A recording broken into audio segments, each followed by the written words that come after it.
the big thing that happens, why do people leave organizations? They leave organizations because they feel that there's an inability for that organization to support their aspiration, or to be able to either expand or realize their potential, and therefore they need to go somewhere else to do that. Culture is like this patchwork quilt, of very different perspectives, each individual bringing their own little part to the party, and they adding their perspective, and together that whole beautiful thing emerges as this powerful force which drives things and makes things happen. Welcome to Culture Cafe, a vibrant and inspiring podcast series brought to you by the Confederation of Indian Industry and Avatar, celebrating 25 years of shaping inclusive workplaces. In this milestone year, we bring you transformative conversations with leaders who are redefining workplace cultures. From boardroom wins to human movements that changed everything. These conversations are your backstage pass to how organizations thrive one connection at a time. In this episode, we have Sanjay Menon, Managing Director of Publicis Sapient India, who leads the firm's strategy, growth, and capability development. A wonderful welcome to all of you to this episode of Culture Cafe, a podcast series brought to you by the Confederation of Indian Industry in partnership with Avatar to celebrate 25 years of influencing, building, and transforming cultures at many, many of India's workplaces. Joining me today in our studios, I have the greatest privilege of introducing to you Sanjay Menon, Managing Director, Publicis Sapient India, responsible for strategy, capability development, and P&L alignment. Sanjay, very, very happy to have you with us on this podcast. Thank you so much for making the time. No, the pleasure is mine, Dr. Soundarya. I appreciate the opportunity. I'm looking forward to our chat today.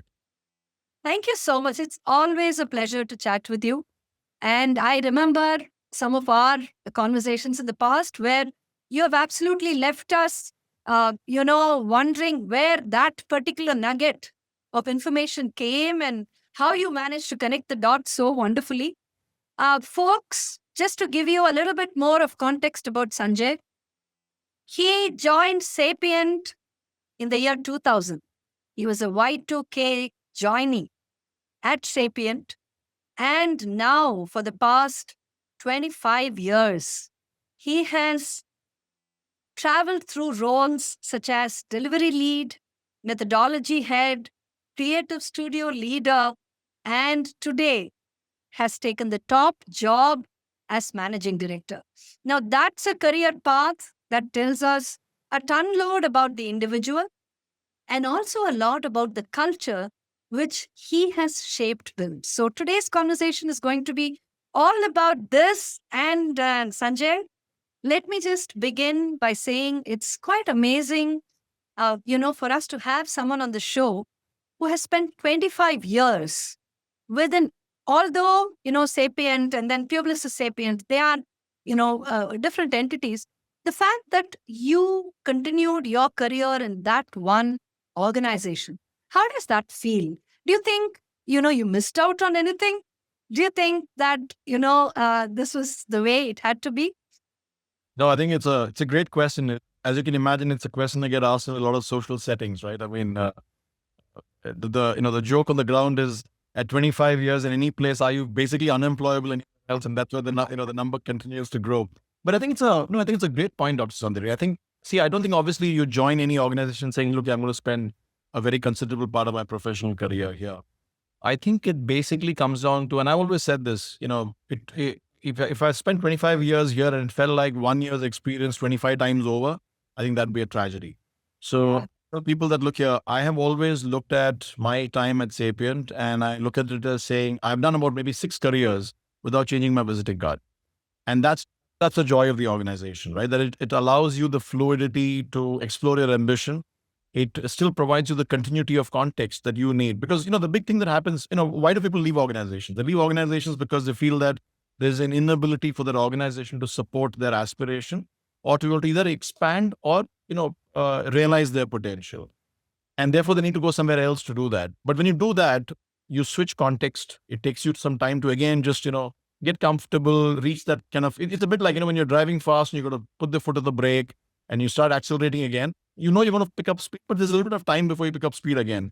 Whereas when you're in the same organization and you can switch roles, switch context, when you were introducing me, I was in the core part of delivery for a while, and then I picked up a P&L role, then I picked up a methodology role, then I went and set up a capability role, then I ran some service lines, came back to P&L, and now, managing one of our largest, if not largest geography. So I think being able to do that in one context gives you a lot of continuity, so you can actually switch between roles a lot faster. So as I said, I never came in saying, hey, I'm going to be at least 25 years at Sapient. It was about saying, I'm going to look at this role and see where it goes. And while I'm doing this and I'm getting some value out of it and I'm able to create value, what is the next thing I want to do? And oh, by the way, that can also get supported here.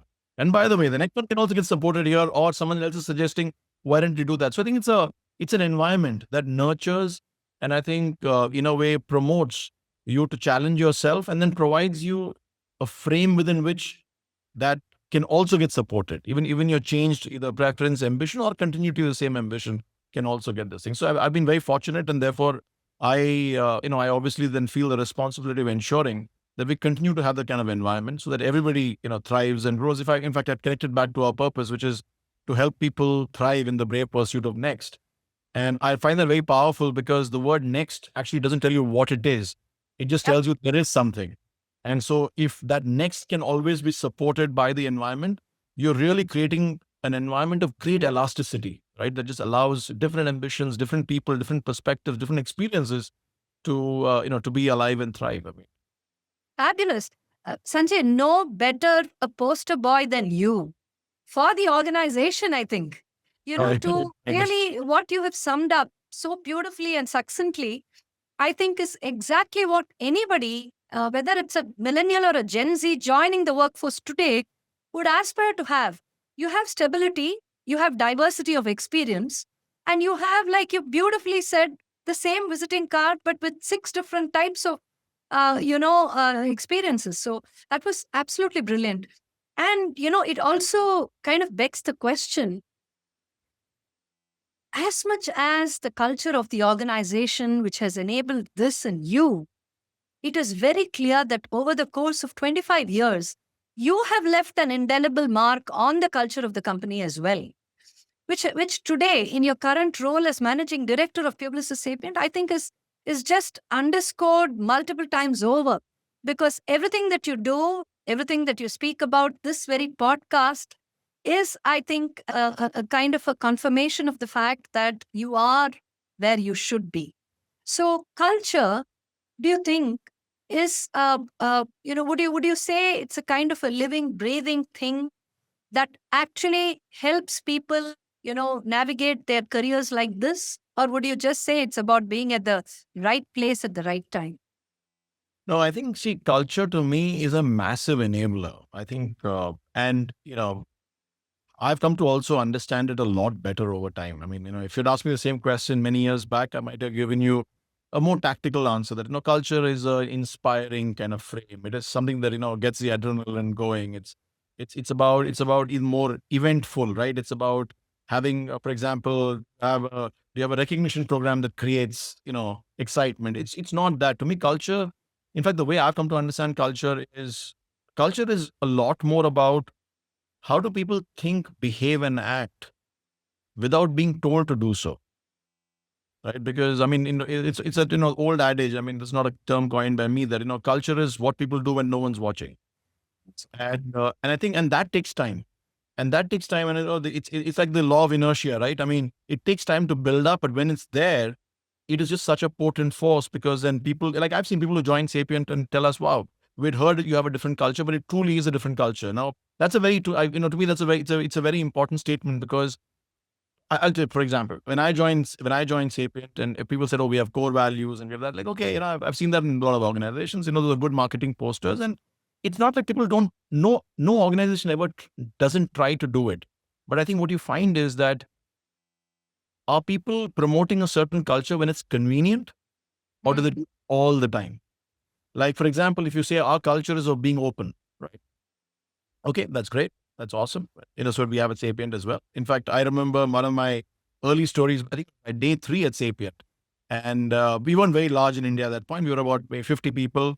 and sitting in a conference room, and our chief operating officer, then global chief operating officer, he was in India, and behind this conversation, and someone was talking about this thing, and they were presenting some slides about some concept or something, and he raised his hand and said, actually, you'll have to help me understand it. I don't understand this. And I was like, wow, like here's someone really senior in the organization who is very comfortable admitting he doesn't know something, and very willing to understand by literally being a student in that conversation, which is not how I had always viewed seniority, as being that, seniority was greater wisdom, and therefore you can't be seen as not knowing something. So those small things, tell you a lot more about culture than a marketing poster ever will. Absolutely. Because to your point, it's a living, breathing thing, because it's real. It's real because it's in action. So one of the things I've also learned over the years is culture is always best imbibed at a peer level. While I think a lot of books have been written about culture being top down, I think there is a tone of culture that is Oh. set top down. But culture is best imbibed at a peer level, because you don't, and I see this in my current role. Whenever I go in and people tell me, hey, can you come and spend time with the team and have a chat with them and whatever, inspire them, or provide perspective.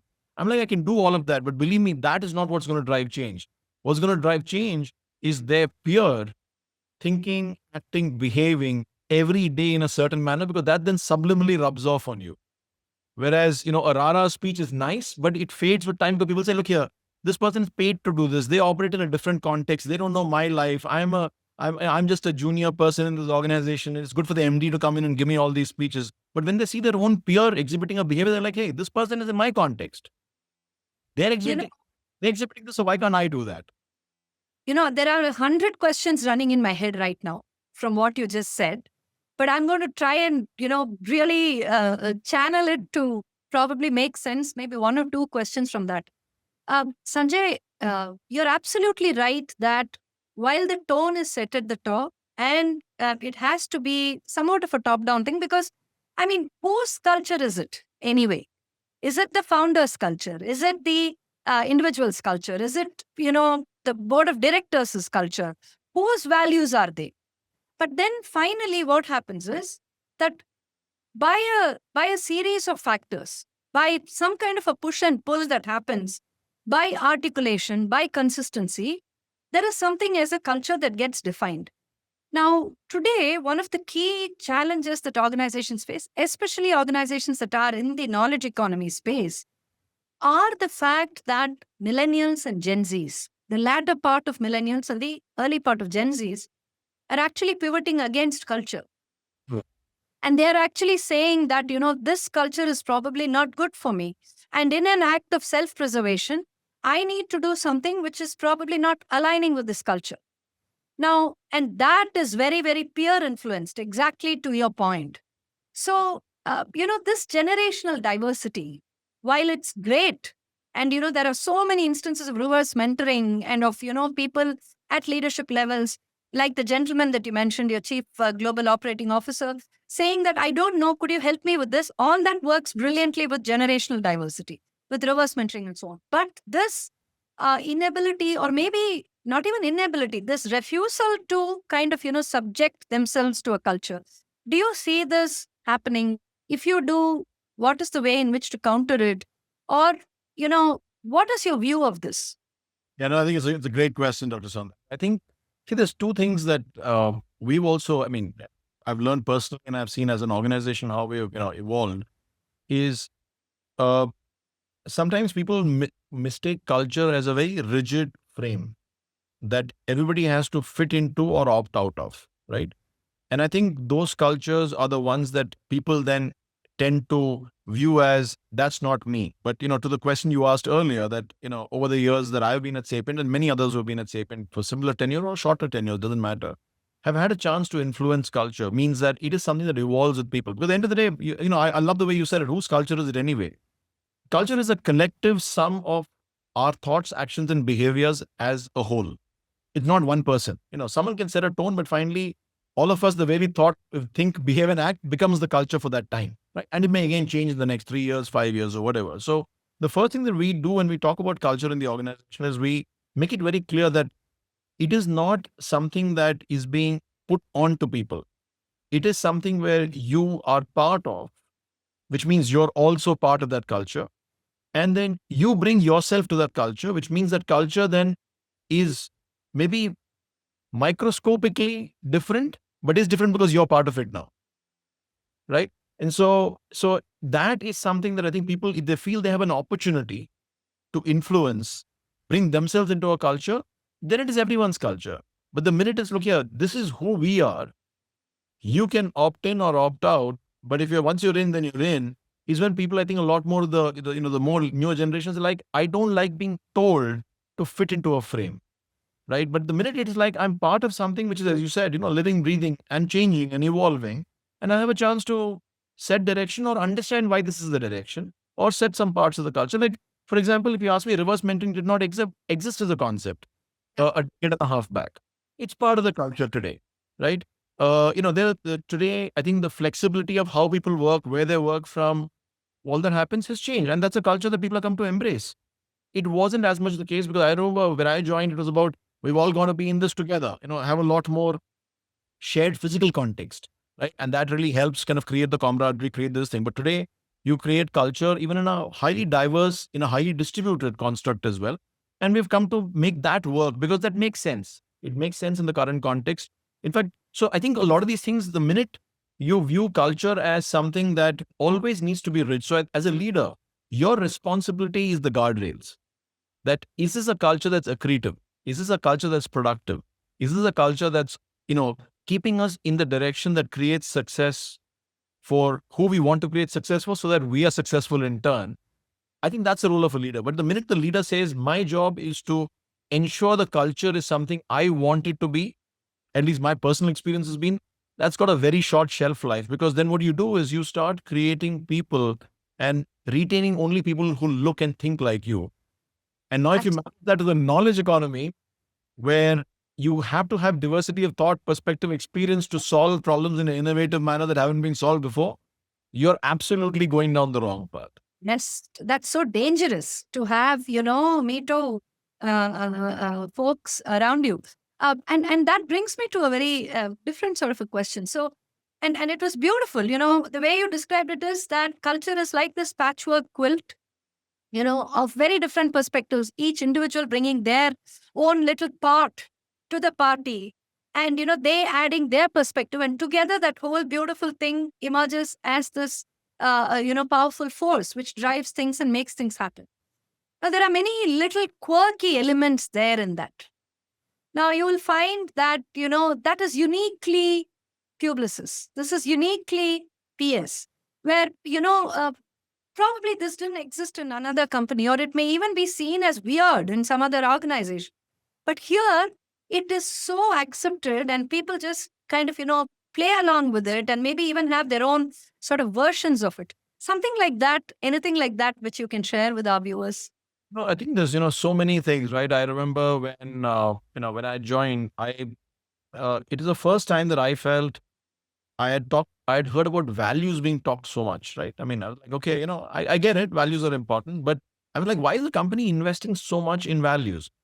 And then, so I'll give you a couple of examples of when it really struck me. So one is we have this concept of what we call the brown bag lunches, right? You basically take your lunch box and you go and sit in a room and everybody just talks about something. That is very prevalent at that point, saying, okay, what are the core values? Let's pick one core value. Let's pick openness, right? And let's talk about it.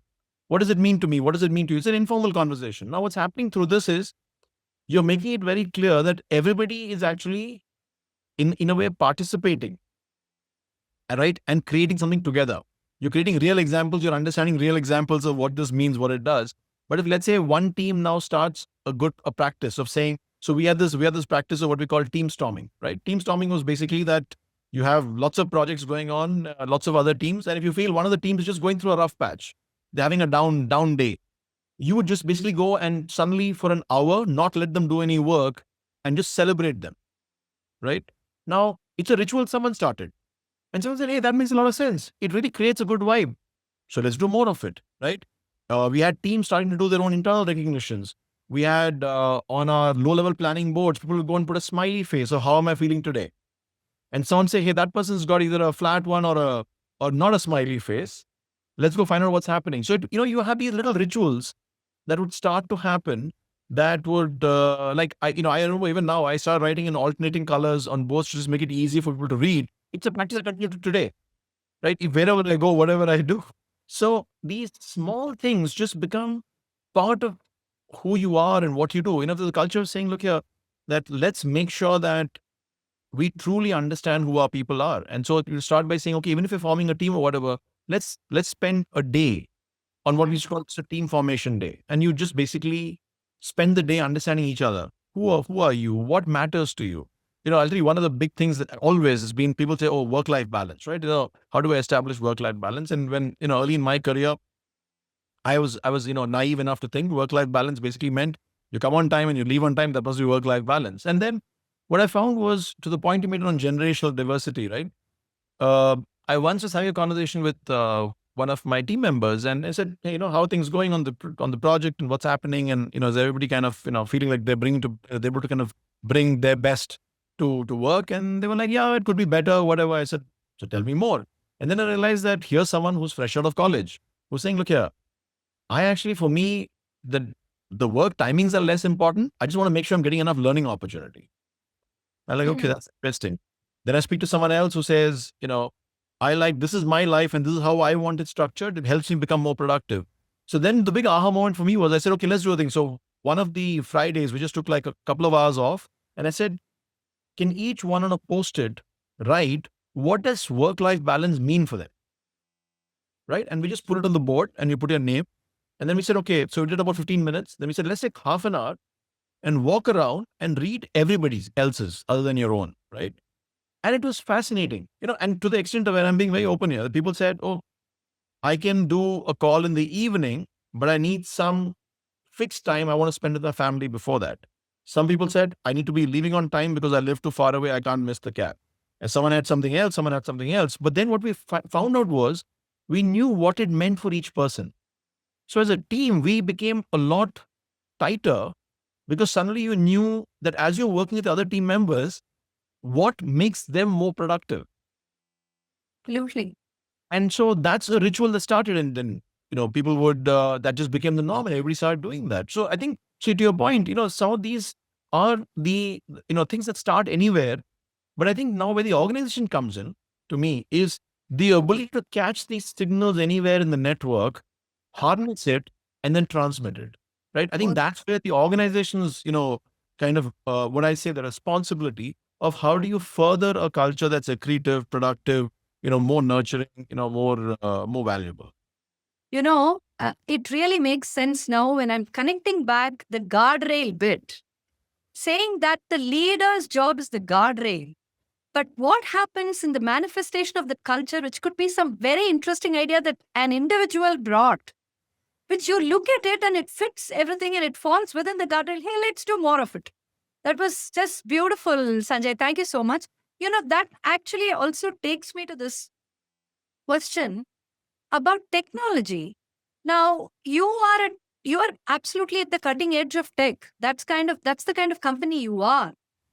But there's this very popular, for instance, when you were describing the color, coded pens and the smiley faces drawn on the whiteboard, I realized that with tech being so good and so all pervasive, and during COVID, it just made sure that all of us were connected, and it was a big lifesaver at that point of time.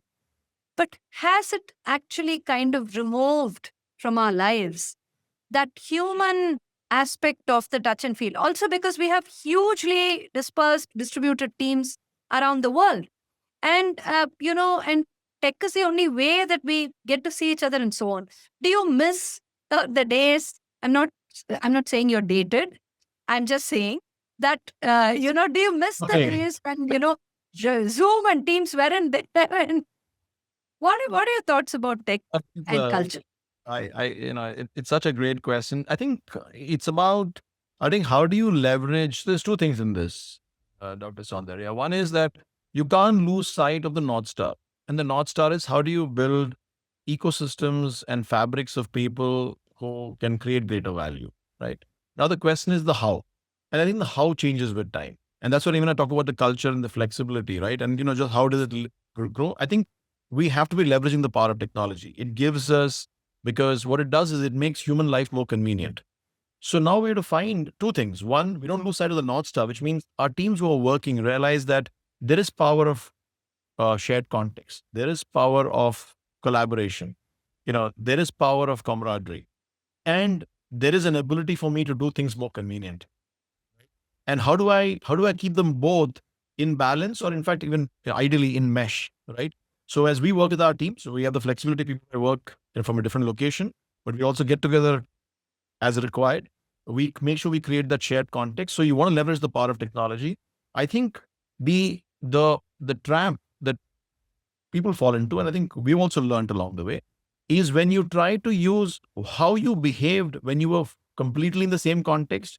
If you try to behave the same way when you're fully virtual, it doesn't work. So you have to figure out that in this medium, what is it that creates this thing? So, I'll tell you and someone told me this, and I thought it was a fantastic insight. They said, if you're in a meeting in the same room and no one speaks for 30 seconds, no one feels awkward. If you get on a Zoom call and no one speaks for 30 seconds, there is this massive awkwardness. So what happens, therefore, is we have this compelling need to have conversation or fill conversation, because of which it's very difficult to ideate. Because, when you're constantly, it's very difficult to ideate, because usually that ideation is happening in the thinking time when everybody's quiet, but they're ruminating over what makes sense or not. So now if you realize, okay, now virtual medium is okay. So what makes sense here? Is there a different way to conduct meetings that make it productive? Is length of meeting very different in the physical context than it is in the digital context, right? Is the way we use tools, you have the virtual whiteboards, you have all of that. I mean, you have, a whole bunch of tools. How do you leverage that instead of trying to transcribe a meeting notes and then putting it into the physical form, right? I mean, it's like, how do you really use the power more collaboratively and then make that shift? And I think the big thing there from a culture standpoint is when you see a generational diversity and yet alignment in making this change, it's very powerful. When you have, as you said, people of my era saying, no, we got to meet in person only. And someone who's fresh out of college saying, we could do the same thing virtually. And saying, I'm sorry, because I'm more senior to you, you have no choice but to show up in the office, right? And not because showing up in the office is good or bad, but because I have the ability to make you do so, is when, to your point, you'll find people saying, that's not the culture I subscribe to, right? Yeah. But when people say, look here, I think it's good for us to be co-located for some reason, for some time, because we develop a level of connection, which even today, I mean, I still tell people that shaking hands is still an amazing way to connect. Next Yes. best, let's meet up on, Zoom or Team. I mean, look at us. We met in person and we can sustain this. If this is the first time we were meeting, I think there would be maybe an iota less, but there would be an iota less of just the connection that we have, right? So similarly, I think how do you make it comfortable about saying we're going to leverage the best of all worlds, Yes. and it's not about saying, I know the technology, but that's like a pure auxiliary. Our core will never change. I think that's the part we have to be very comfortable with. And that's something like, I've seen people like myself and others. I mean, I don't think I had done as many video calls till about 5 years back. And now I'm like, why was I not doing more video calls? Till 5 years back. So Absolutely. That was absolutely brilliant. And as you were speaking, I was reminded of this focus group discussion we ran for a legacy, business organization. And and this definition of work-life integration, definition of in-person meetings, all of these things came, and 2 points really stood out, Sanjay. One was a lady who said, you think I want flexibility, but I actually want predictability. Wow. She said, I want to know when my day ends. You think that, flexibility means whenever it starts, whenever it ends. No, but I want it to be predictable because I have kids who come home at this time. So if I need to be there for them, I need to know when this ends. That was a big moment of truth for us. And the second point was when one of the leaders, when we asked, why do you want this meeting to be in person? He said, that means that other individual respects me. That means that, that is a form of respect for me. You get on a Zoom or a Teams or whatever, then you're not taking enough effort. You're just clicking. What are you doing? But if you are actually going to take the physical effort of walking up to my office, that means you're respecting me. So, these are really very, very intriguing concepts of what, the world is going through. And it's fascinating, but absolutely right. Let's keep the North Star very, very clear, not lose sight of it. And if anything accelerates or enables, the reaching of that cultural mooring, and if technology is one of those things, why not? So great conversation. We are almost at the end of it. And I have this question that I've been dying to ask you. Oh. You've now been part of somewhat the same organization, even though the organization itself has taken many avatars. Yeah. You're there and you've contributed. And your, understanding of culture, honestly, I'm not saying this just to flatter you, Sanjay. It's truly, it's very practical and at the same time very aspirational. That's what you have shared today in this conversation. I want to ask you, is culture all about the ROI? Is it profitability related? Because that's what the business exists for. The business exists to be profitable. The business exists to answer to its stakeholders and shareholders. And the culture is a glue, a nice, beautiful lubricant that kind of enables the organization to move as a vehicle towards that goal. But then are all moments of cultural awareness, of truth, related only to that? Or do you think it spills over even outside of the workplace and kind of sticks to you, and makes you think that this is who you are ultimately? Oh no, I think it's definitely.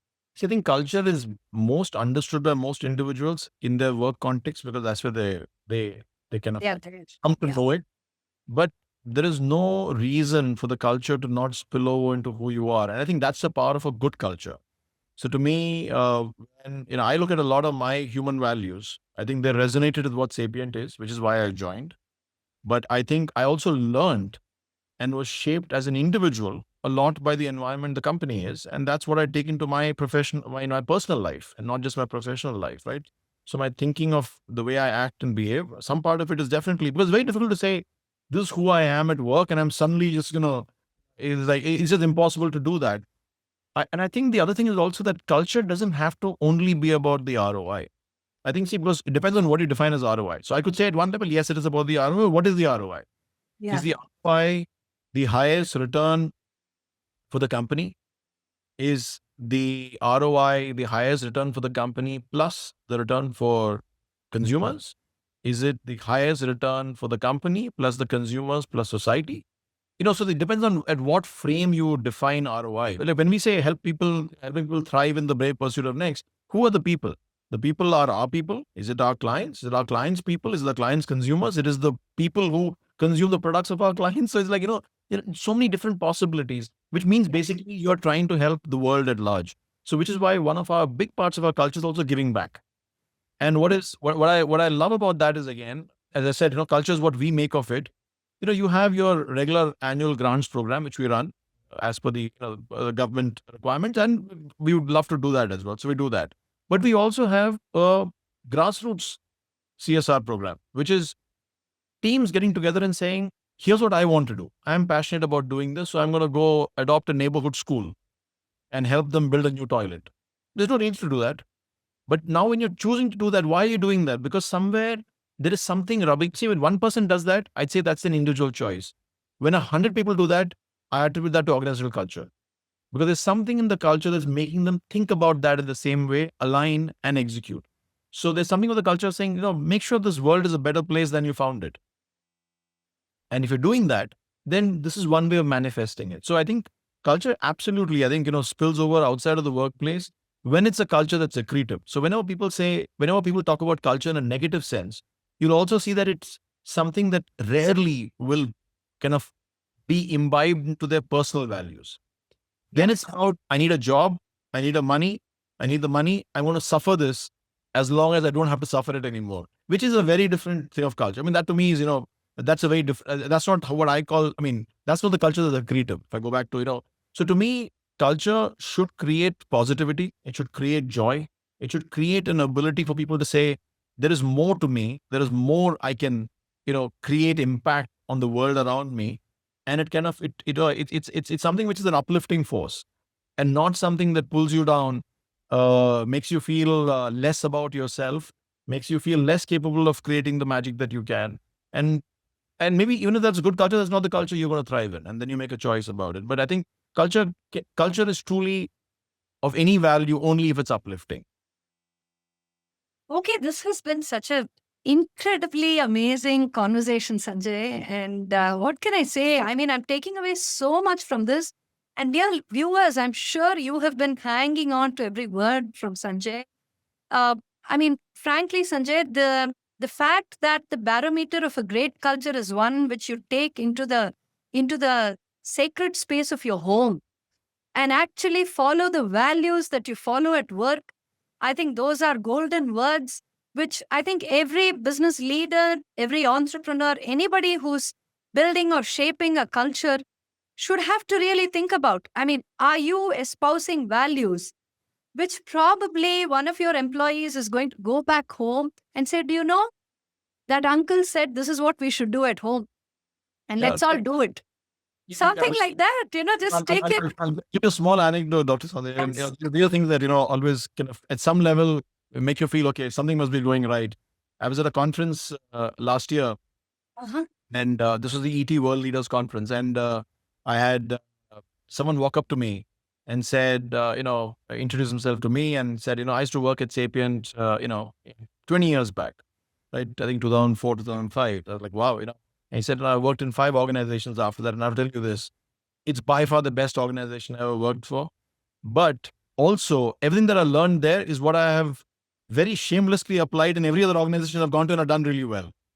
So I was like, that's awesome. The fact that you're not at Sapient for the last 2 decades, that's fine. That's a choice you made. But the fact that you relate, you had no reason to walk up to me and tell me that, right? I mean, you're doing this of your own violation. So if you're doing that, it just to me is, it gave me such warmth that, here's someone who's complimenting us for who we were 20 years back and what they took away from the organization. So there is something going right somewhere for someone to relate to that memory from 20 years back, give it the credit. And then, when you see someone that you can actually, give that credit more directly to walk up and have that conversation. That is awesome. I mean, so that to me, just a small anecdote, the kind of thing that stays with you. And Thank you, Sanjay. And this brings to the close of a really fascinating conversation, folks. I really hope you enjoyed this as much as I did. And Sanjay, once again, a big thank you from all of us at Avatar. And here's wishing you and Publicis Sapient amazing futures ahead, where you continue to create magnificent culture, which everybody then takes home and makes it their own. Thank you so much. Thank you thank for you being so much, with us. Dr. Sandhya. I appreciate the opportunity. And as always, I love every interaction with you. So thank you.